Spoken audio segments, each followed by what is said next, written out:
Hoity, hoity, hoity, hoity, hoity, hoity. Pretty jolly today. And, no, I'm miserable, but I'm putting a front on. I like it. Because I'm brave. Yes. It's Tuesday. It is Tuesday? It's Tuesday. It is Tuesday. It's cold. It's freezing. Yeah, so let's get this bloody done quick so I can get in the warm. Do it.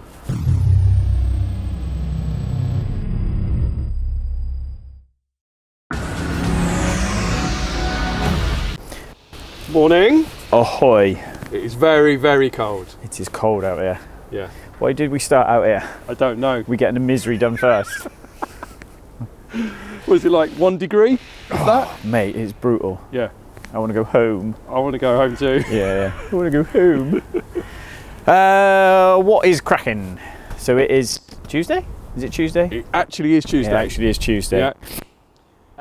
And the place has gone mental. I thought we'd got rid of it, but no, we're busy again. More delights. Yeah. Running from the back. The NSX, the yellow NSX, we're waiting on coilovers. Yep. So they should be here quite soon. Fair. So yeah, coilover kits arriving. I still call these. Yeah. Yeah. Did you follow the intercooler on Instagram? Yeah, that's Andrew Frankel and Dan Prosser. Dan Prosser, yeah. They were at the Bicester Scramble on Sunday. Right. Okay. And they took one of these along to have on their stand. No way. Yeah. Yeah. So waiting on coilovers for that. We're waiting on insurance parts to sort out the twin turbo. That's this one. Yeah. OMG style. We are waiting on a rear window regulator for that one. Yep. To fix a roof. We've this morning ordered cat temperature sensor module for this because it's failed and it puts the car in limp mode. You get no throttle, no nothing, get big red warning light in the dash. So he was on NC 500 when that failed. So we're waiting on that. UGP is done. The aircon panel failed and just wiped out all the electrics on the inside, so we've sorted that. Someone swapped his seats around and left the airbags disconnected and all sorts. We've sorted that. Clever. So that's finished, ready to go. UDW's got a load of oil leaks. He's just bought it. So we've reported that back and we've got to fill out all the warranty paperwork and bits and pieces to get that sorted. And then we can carry out the repairs. The 650S, the engine's back in it. Cool. So that's had a load of work. We just need to run it now, test it, map it, make sure the smoking problem is gone. So we're going to get this on the dyno at some stage. Yeah, that's got to go on the dyno because we're going to tune it. Yep. So it's had turbo refresh, PCV, fix some timing problems where the guides had broke, stuff like that, and done valve clearances because they were all over the shop. I do like that one. Yeah, it is pretty. It's nice. R800 is Chris, who works with Auto Alex. Yep. So that's done. Apart from the oil level sender waiting to turn up, which is now a security part. You've got to email the factory. How do you have to email the factory and all sorts? So we've literally, you could get oil level senders easy peasy. Yep. And now they have to email the factory to basically prove what car it's going on. So I don't know what's kicked off there. That's normally an issue. That normally comes about when part supply is an issue. Yeah. So we get that on those. We get that on RS6 coolant hoses. Where they literally you have to prove that you've got the car. Because they're shorted parts. Because they're short parts. Yeah. XDX is Richard. That's done, ready to go. So that was service and some oil pipes. Yep. BJJ turned up yesterday. We've taken a shock off it to send it away, get it rebuilt because it's gone Bilstein's. He wants to do his wheels and a few other bits and pieces, so that can sit there and get done. Jordan's got his Mini out because he needs his bays back because he's got a Tesla in. He's obviously doing the Megane and he's got a roller. He's got rolls in. With a Phantom. Yeah. That's it. Yeah. He's got a Phantom in. The silver one behind you's got noise. We're inside. We are. It's warmer. Got the heating on. Yeah. What's gone on? Matt is inside a Ferrari. There he is, So literally. putting the insides but all back together, the dash back together. So we can get that tuned and done and out the door. Looking comfortable there, dude. Carl is on with stripping a gear actuator off the top of an Artronic, so we can try and sort out what the problem is. Good morning, sir. Good morning. It is a bit chilly, isn't it? Yeah. What is that one up there? That is Ben's one. We've just put that back together now. Fixed some seized bleed nipples, serviced it. We're just waiting on parking sensors to turn up. Need 2 rear parking sensors and we can get them painted. Okay. So that's all good. The Skyline's just sat. Waiting for the next Step. instalment. For a free, waiting for a free ramp, mate, is what we're waiting for. Yeah. RS6 is in, it's got a fuel leak. It's got oil leak. So it's engine back out. Or it's engine out. Yeah. It's engine out to get to oil leaks. Yeah. So it's got one, I think it's a vacuum pump, and the other one's a power steering pump. It's engine out. So we'll have to do that, but ramp space is a problem. Yeah. What else we got? Load of Dodson goodies turned up. Cool. Are they for particular cars or is that stock? The Dodson stuff I ordered because it's their new drop gears, their new PTU, their new drive gears. Unboxing time. It is. We have a couple of boxes.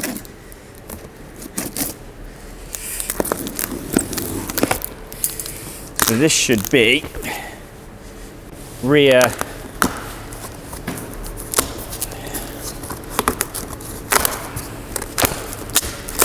Thingamajig.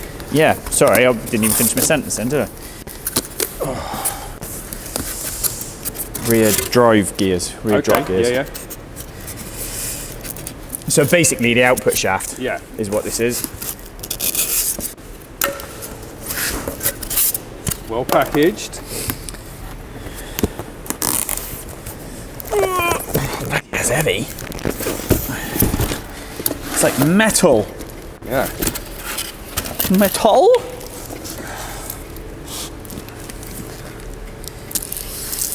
I like their strap line, harness your horsepower. That's pretty cool. It's like OnlyFans, but that's got a different strap line. About harnesses, isn't it? Strap line or strap on? Yeah. There you go. Lovely, lovely. So that is now output shafts. So you can have your 2 input shafts and both output shafts in billet. Yep, very cool. You know, because billet is the future. We need belay. I know. So end caps, and that is a drop output gear. So that is the big. Sit that one there a minute. Yeah. This is the big output gear that sits between the 2 cases. Chunky. It is chunky, lad. So I think that is going to go on the blue one on our demo car. Is it? Yeah, I think so. Okay. Yeah, because Brett wants a gear kit anyway. Yep. So I think we'll just go full send. Full send. Right, that could go down the bottom, Davla. Nice. Let me just. Right, you know they go on about plastic, right? Yeah. Is polystyrene not the most hateful stuff ever? Mate, I used to work in a polystyrene factory. Did you? We used to make the stuff. It used to come covered in polystyrene home. Come covered in polystyrene home? You mean you came come? And do you know how we used to unload the... I don't want to know how you used to unload, Dav. Oh, look, a new box. Ah. This one is dee.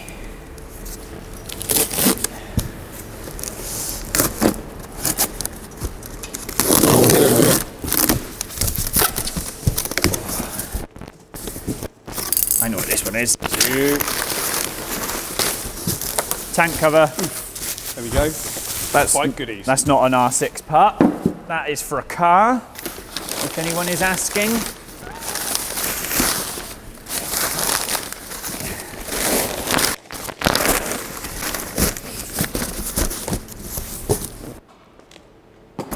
I need more midriff support. That's why I got that.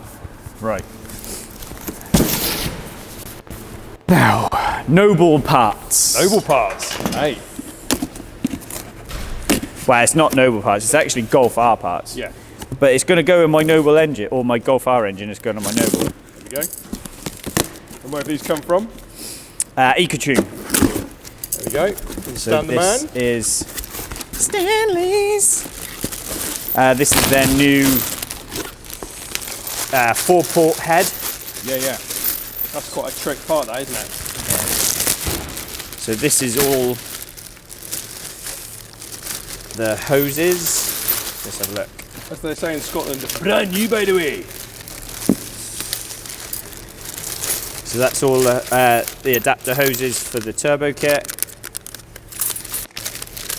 And that's some nuts, a sticker, some studs. What we got here?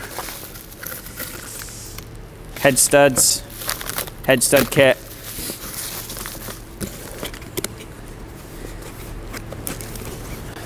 Can all go back in there. That's not how it goes. I think that's just how they've sort of assembled it. Yeah. Like a so. And then this one. Big box. Yeah.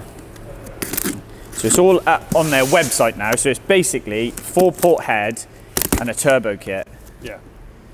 And you spec what you want. So they haven't sent me everything at the minute because they don't need to, because obviously we're miles off. Yeah.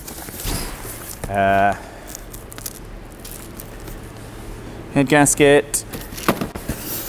And then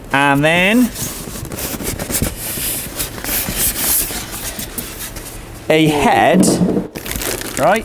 But the reason we're going for this is, cheers, Davla, is a Golf R head.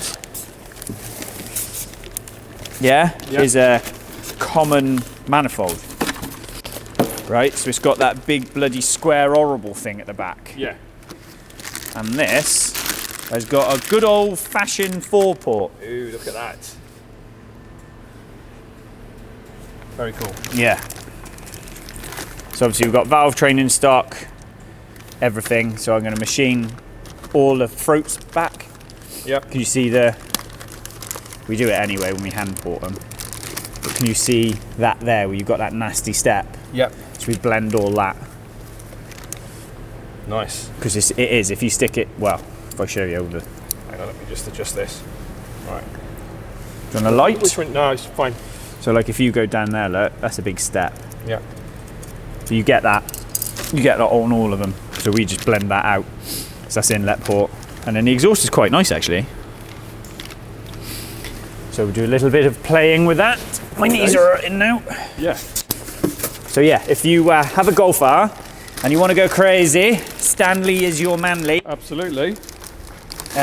Or if you just want to go and see, yeah, EcoTune. And my kit is number 12, look.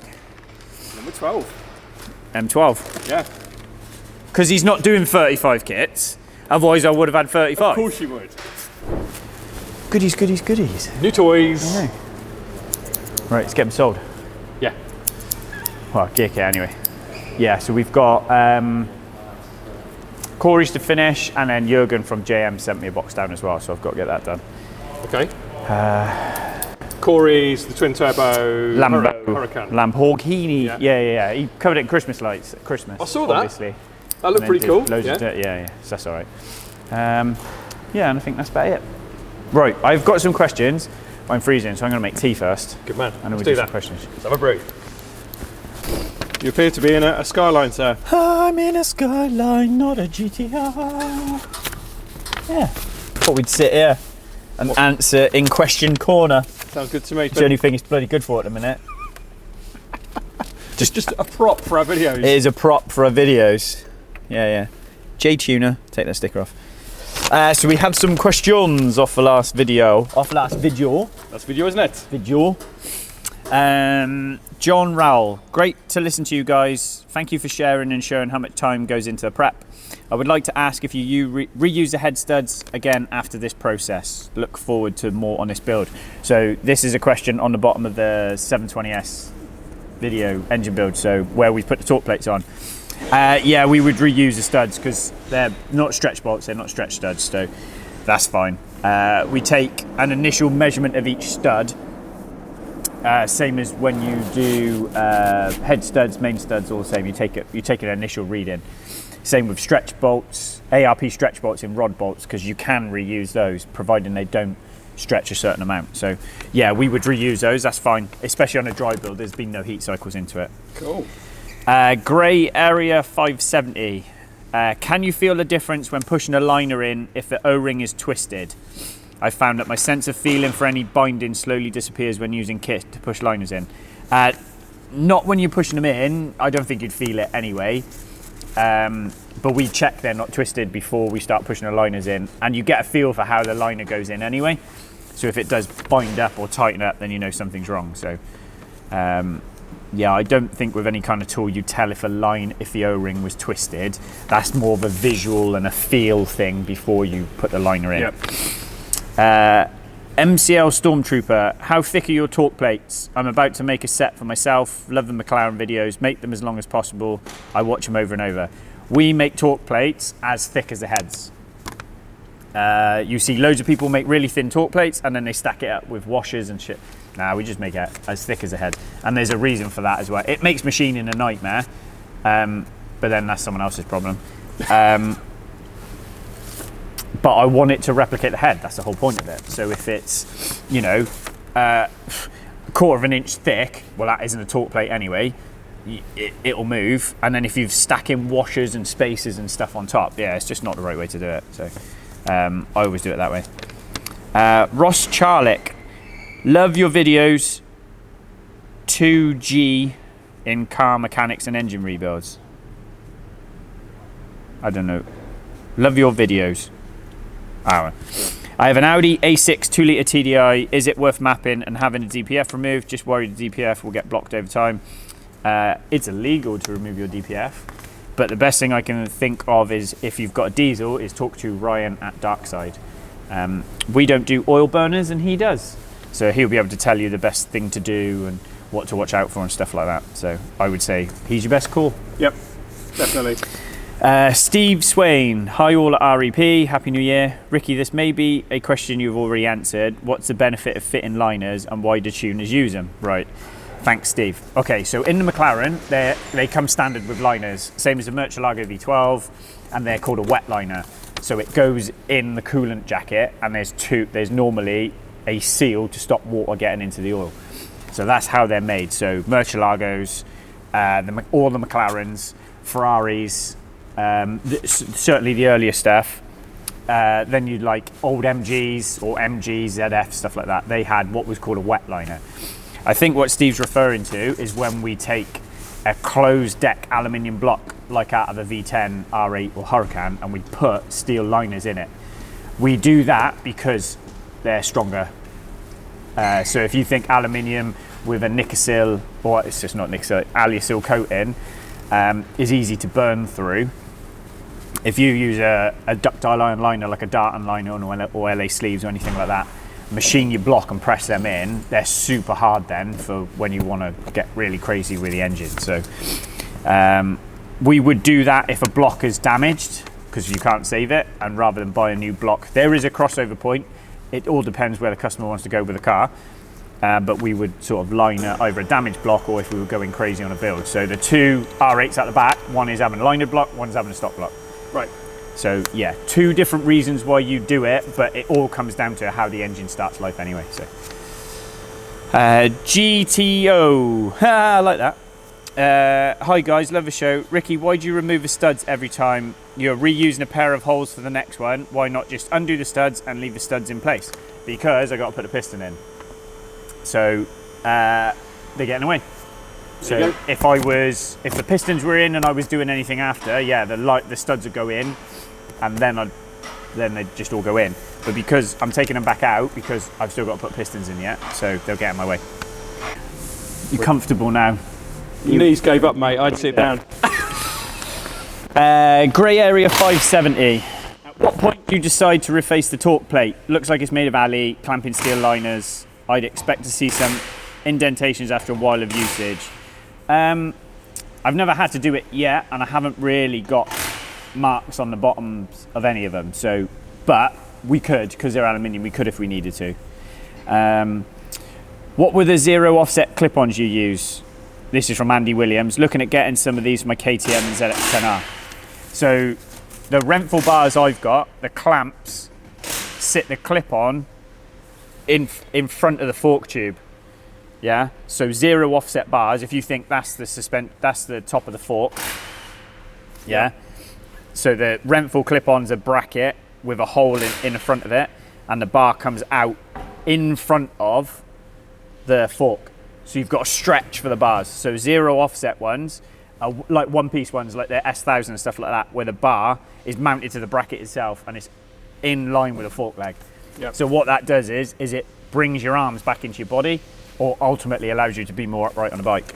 I use Bonamici ones, so that's what I use. The reason I changed them, someone did ask me that. The reason I went from the Bonamici ones to the Renthal ones is because if you snap a Bonamici one, you got to throw the whole bar away, out including the clamp. Whereas the Renthal ones, you just slide the tube out, slide a new tube in. So I think I broke one in my first crash at Coombe, and then we went to the Renthals. That's what I think happened. Mark Andrew, hi, I've been enjoying the uploads. I was wondering what happened to the RS3 engine. We fixed it, thought it was coming back for a dyno rim. It is. Chris's at VGS has basically the complete spec of the car changed.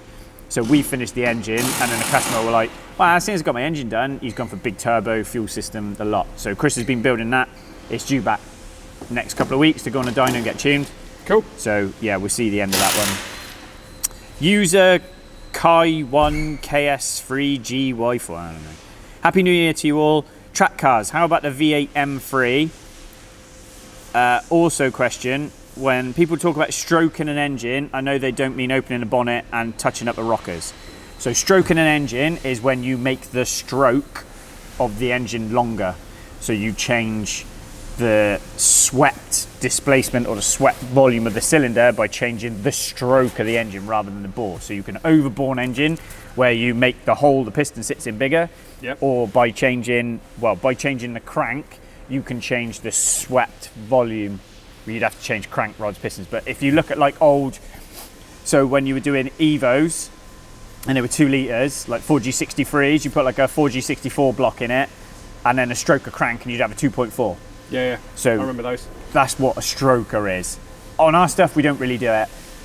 There are people taking an M8 3.8 block, which is a 570 3.8 block, and stroking it to make it like a 720 block, because that's ultimately what an M8 40 block is. It's the same bore, it's a different stroke.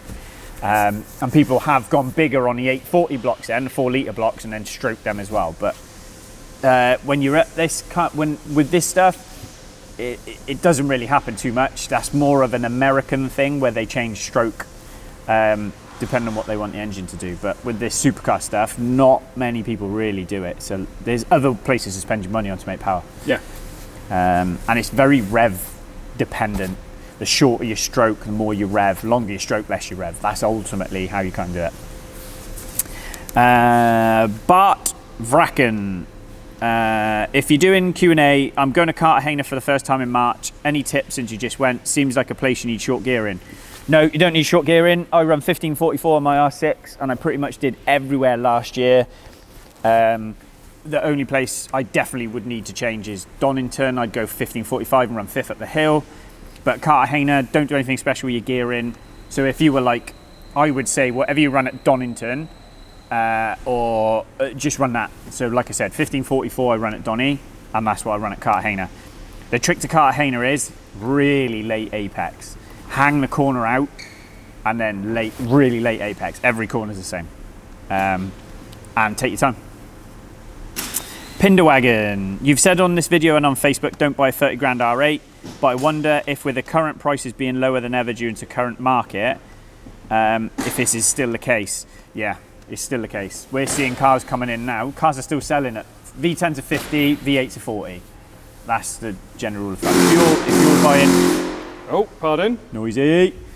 The 30 grand cars we've seen lately are still bags of shit. There you go. So it doesn't, because it sells, or because it's, do you know what I mean?